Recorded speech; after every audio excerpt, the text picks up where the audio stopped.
Thanks, Vanessa. As we've been discussing on the program, there have been concerns from China about the move to have US Marines based in the Northern Territory. So how does it affect Australia's relationship with China when, on the one hand, our military ties are with the US, but our economic ties are increasingly getting stronger with China?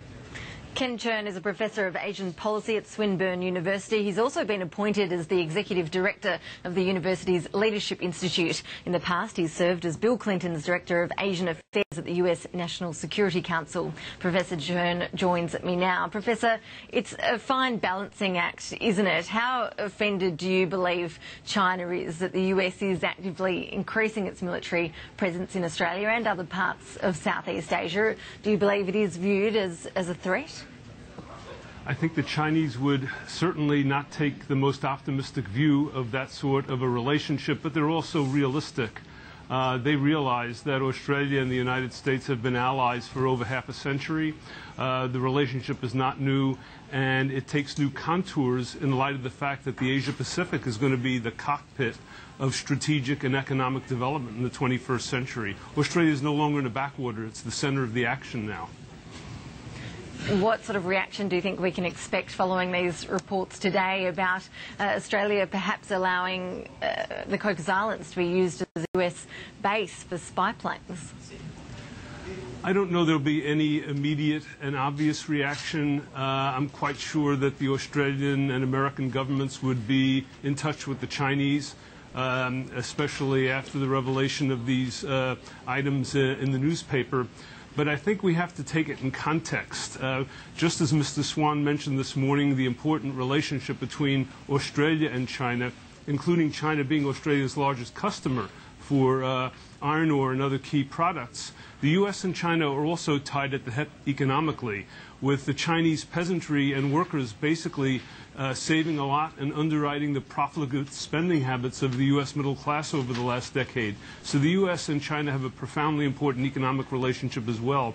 I see a lot of parallels between Australia-China relations and U.S.-China relations and a lot of common interests. They don't think that Australia is risking damaging that economic relationship with China by allowing the US to set up shop on our soil? I think it all depends on how it's handled, Ashley. If you recall back in November when the Bali conference took place, I think it was President Yudhoyono, or one of the administration people from Indonesia, who suggested we do some trilateral exercises involving China as well as Australia and the United States. That's an idea that was broached by American and Australian military planners back in 2009. The idea is to do what is necessary to sustain common strategic and political interests, but also to reach out to China to persuade them that this is not an effort to contain or isolate. We've seen some pretty pointed comments from the US President Barack Obama in recent days. Mr. Obama was attending that nuclear security summit in Seoul. He made it very clear that the US would like to see China influencing North Korea when it came to that issue. We've also seen some pretty pointed comments about China's currency from Barack Obama in recent months. How would you characterise the US-China relationship? Is it something that's improving in your view, or as China continues to grow, is it one that's only growing in terms of tensions? Well, I'll take your verb growing and make it into an adjective. There are growing pains going on between the U.S. and China, and growing pains in the relationship between Australia and China. If we look back at Australia-U.S. relations, or U.S.-European or Australian-European relations, they go back centuries. The relationship with China is relatively new. Even though there's been some great exciting development, it's still a new and fragile relationship. It's going to require a lot of management. And I think that with good communication and transparency on the Australian side and the U.S. side, we can try to encourage the same thing on the Chinese side. The key is that Australia and the U.S. share a vital interest in bringing China into a constructive and positive economic and political relationship with the rest of the Asia-Pacific. How we do that depends on how skillfully we set up incentives for Chinese behavior that goes in a positive direction. So if you look into your crystal ball, do you envision, though, that we may get to a point where Australia could have to choose between China or the US? I doubt it, again, because I'd go back to the parallelism between U.S.-China economic relations and Australia-China economic relations. The U.S. and China cannot afford to get into a major conflict. And because of that, I'm less worried about Australia being put in a delicate position with an economic tie to China that is very different from the political, cultural, and strategic ties that Australia enjoys with the U.S. So long as there's a stake for the U.S. in a good relationship with China, there should not be a major problem for Australia in dealing with the U.S. and China. Australia's a very positive role because of its own sophistication about China.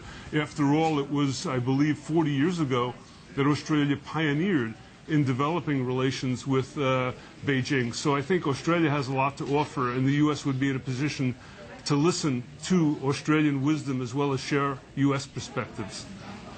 Later this year, we're going to see a transition of the leadership structure in China. How significant do you think that will be? And is it clear yet to you what sort of change that may bring about? I think it'll be an interesting kind of slow-motion process, Ashley. I say that because anytime there's a transition in China, people are keeping their powder dry, assessing one another's strengths and weaknesses.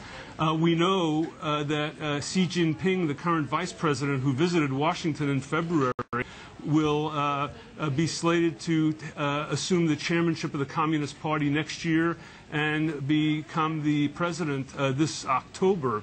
We also know that Li Keqiang, who visited Australia last year, is slated to assume the role of prime minister.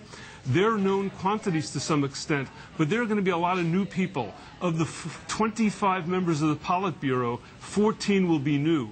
So new people, they know each other, but not that well. There's going to be a coalescing and a go-slow period. So I don't see Chinese policy as changing very rapidly. There's going to be a settling-in period.